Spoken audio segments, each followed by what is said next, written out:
How the great Chris Thompson ended up being the lead voice, the lead singer of Manfred Mann's Earth Band. He thought he was in. Was he really in? He's a gentleman. He's such an interesting man to talk to. I love our guests on Rock History Music. Chris Thompson.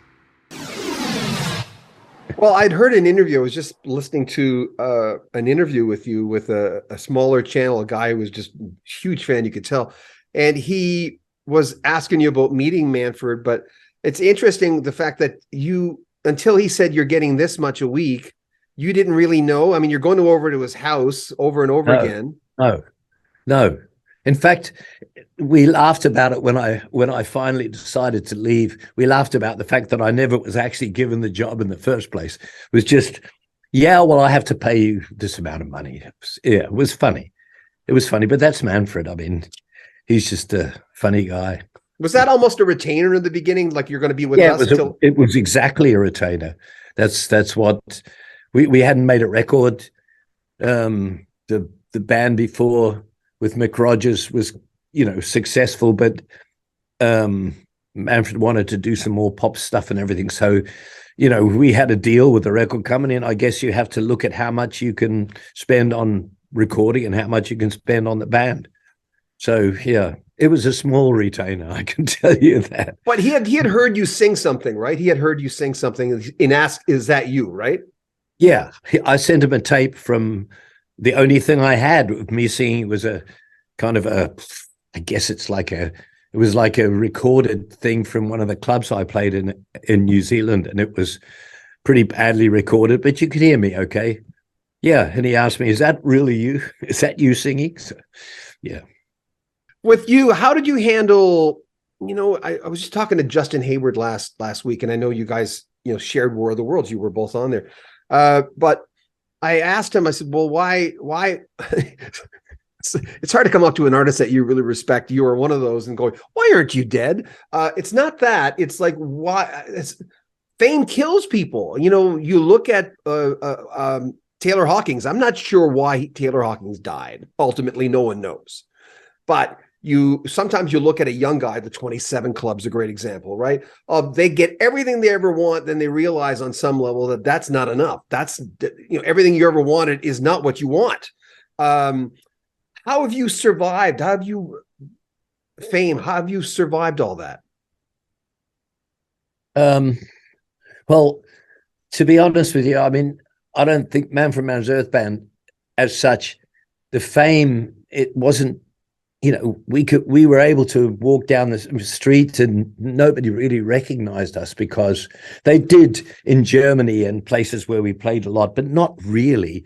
And so we were fairly able to lead a normal kind of life. And I've always been a guy that kept fit. I kept fit, still keep fit, touch wood.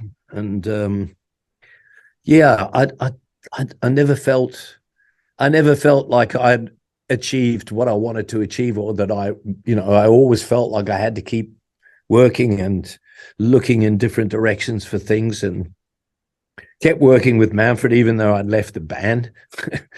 And and then I worked with Alan, which was incredible, really.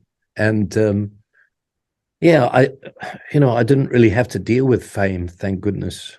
And that's, John Helliwell of Supertramp was telling us, I said, well, he said, no, everyone thinks that somehow I'm famous, the sax player guy. And he said, but I was the spokesperson of the band on stage because Roger and Rick didn't say that much. But he says, I go have coffee. People, they'll go, yeah, maybe now and then there's rumblings in the back of me. He says, I love that. That's it. That's enough for me, he says. Yeah, I love John. He's a good old friend. Is he? Yeah, he is. We've done so much together, John. Yeah, and he's brilliant. By the way, how does it feel being one of the greatest voices in the world? I mean, I was talking to someone the other day where we're doing a live feed. We're going, everyone's talking about Paul Rogers and, Jimmy Page. And then all of a sudden the Chris Thompson people started coming on. They just like, what are you, crazy? So how does it feel being one of the greatest voices of all time? Well, very lucky, I think. What do you say, right? Yeah, well, I mean, I was very lucky. I'm very privileged to do what I did. And I was very lucky. Somebody sent me a live recording of something I did with Alan Parsons in Mexico or something like that, and it was Didn't you do the voice with him? The yeah, voice? yeah, we did the voice, yeah, but this was Limelight, I think, and I listened to it. It's a long time ago, and I listened to it and I went, I could actually really sing. Well, Paul McCartney has those moments. People ridicule Paul sometimes, going, he'll be in the restaurant, he'll hear the Beatles, he'll always go, oh, they were a good little band. Yeah. But can you objectively listen to yourself? I mean, that's an old question, but can you? It depends what it is. Um, there's some things I did I can't objectively listen to, but the majority of my stuff I can, I think. And I still don't like some of it that I didn't like in the first place. But I think a lot of the things I really like. Did your parents get what you were doing? Did they support you? Did they understand your road? Well, my father actually died when I was 8 years old, so he was a musician. He would have loved it, I think. But my mother always wanted me to do a real job, So, so I did that before I went to university and stuff. But I think there was an article about Blinded by the Light in the local newspaper, and I think after that, she was convinced that I was doing a real job. New Zealand, known for a few things: rugby, sheep, and kiwi. Care to explain what's going on? What were you doing there in New Zealand? In New Zealand, well, I was always playing bands in local clubs, and so you were that guy then. Back then, you were the music guy. Everyone knew that about you. No, not really. I mean, I lived in Hamilton, which is a very small place. We had local clubs, so I suppose people knew me in Hamilton, and then we finally got headhunted by a really prestigious club in Auckland, and then people began to, realize that I could sing, and I had a good band, and people would come and see us, and we were lucky to make that step up, because then I met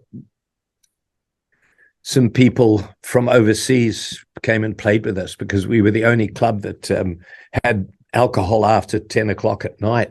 So everybody came up to see us. The Stones came to see us, all sorts of people. And I got friendly with Trevor Morace, the drummer from the Peddlers. I don't know whether you've ever heard of that band.